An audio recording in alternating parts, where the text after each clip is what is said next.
Well, hello again. I think this is going to be the last video. We already on turn 71 out of 125, but we have 5 temples. The other 2 cities, they have obelisk in both of them. One of them already has a shrine, so we are quite far ahead on this game. Nubia doesn't even have 1 temple, so there is no real competence there. I told you in my previous game Nubia won around turn 90, so my goal was to win before turn 90, and it looks like I'm totally going to achieve that. Okay, that's fine. And they stole my gold apparently. Yeah, they totally did it. Same here. Amanitari has a lot of units apparently, so it's really hard to take the barbarian gold away from her. I guess this.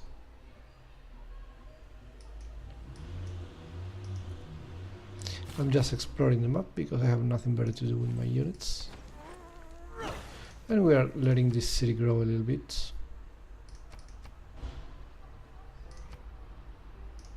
Because why not?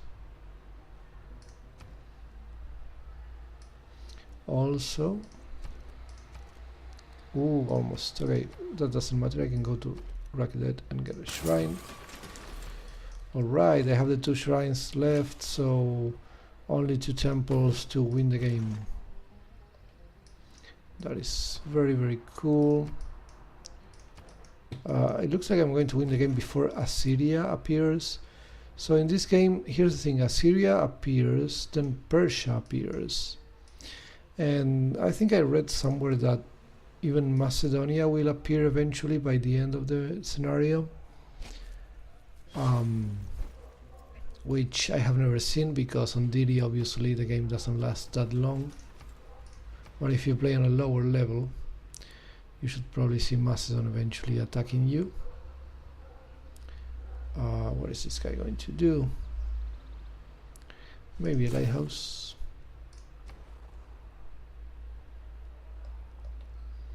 Here I guess we can do another high priestess.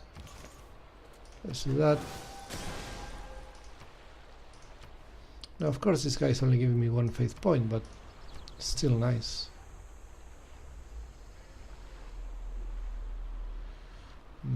This is none of these are floodplains, right? No, they're not. Alright, so we can get more food, I guess. Let's get the farm triangle.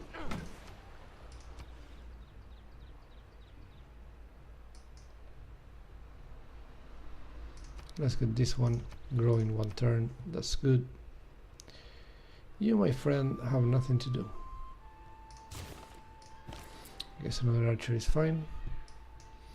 This guy will try to get me the wonder before the game is over.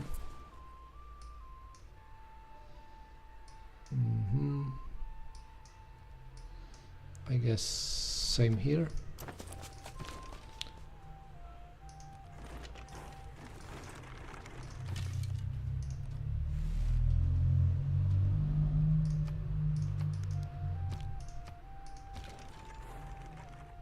You can wait. Shadowhen already has a couple of units. And we have explored all the Mediterranean and we found nothing. So there's nothing really to explore there with your boats.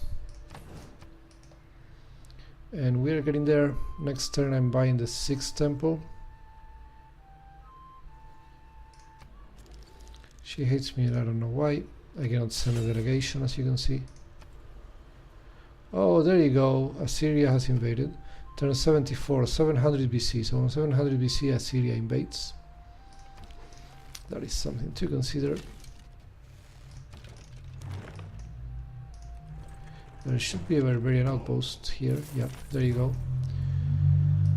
So Assyria is invading, and I have no idea where they are, but they will take Byblos. So there is really not much of a point in trying to get this city-state.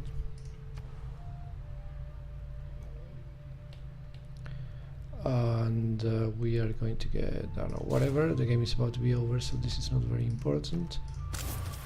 Okay, next turn I can win actually.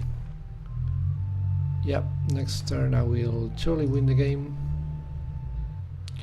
This city is not relevant, but I build it and now I have that, so you know, it's more population, more points.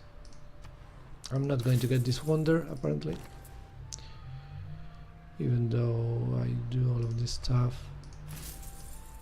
Yeah, 5 turns is not going to happen. I mean, I could wait until I get it, but there is really no point in doing that. Let's do this so we get more food here. I don't know why I did that actually. This city is not going to grow fast enough anyway. We can do that. And that's it. So 700 BC, it took us a little bit less than 75 turns, I think. Okay, here comes Assyria.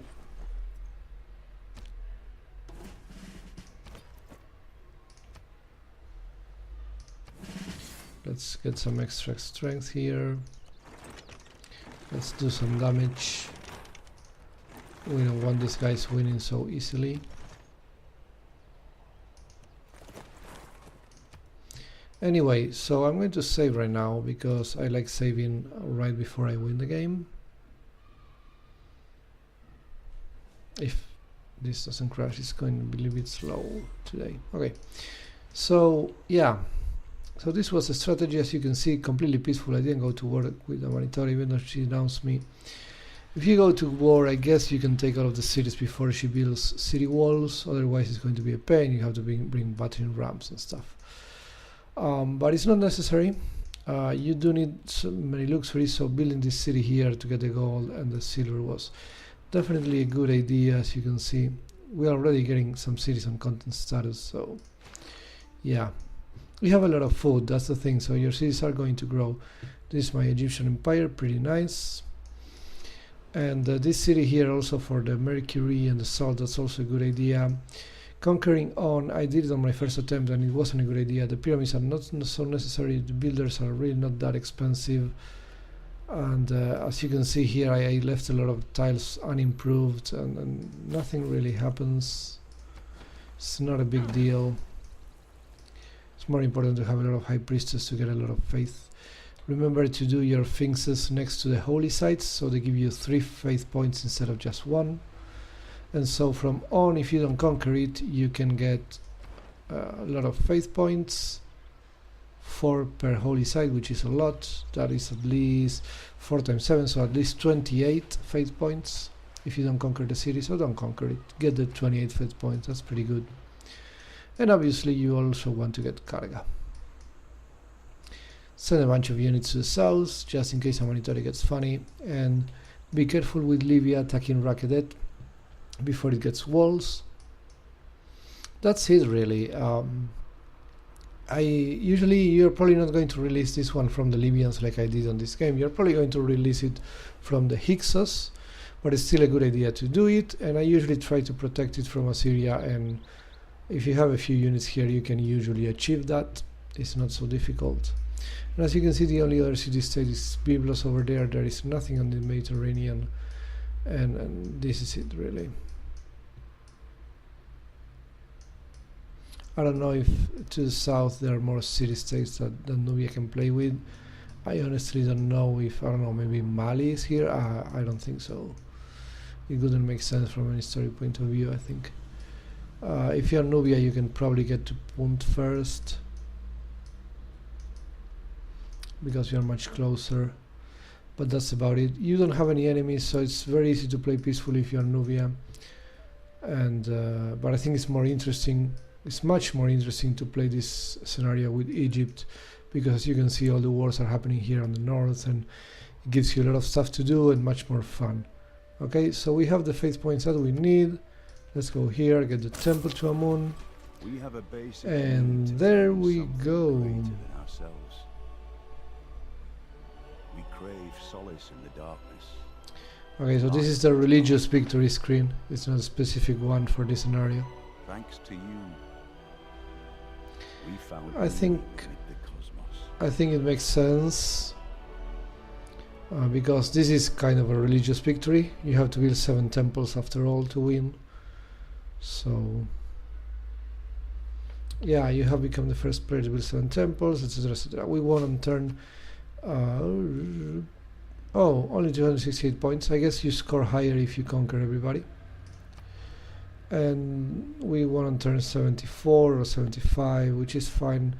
In my other game, Nubia did much better, but they still didn't win before turn 90. So yeah, this scenario is fairly easy, I think. Culture per turn we're winning, faith per turn. Yeah, Nubia is not producing us. They took forever to produce a lot of faith per turn, so that's weird. It's just because of their lack of expansion, I think. Nubia has a lot more gold than me, but they're not using it, so who cares? They're getting a lot of science per turn, that's pretty good. But still, if they're not attacking me with good units, there is really no point. I build many more buildings, capture many more cities, founded more cities as well.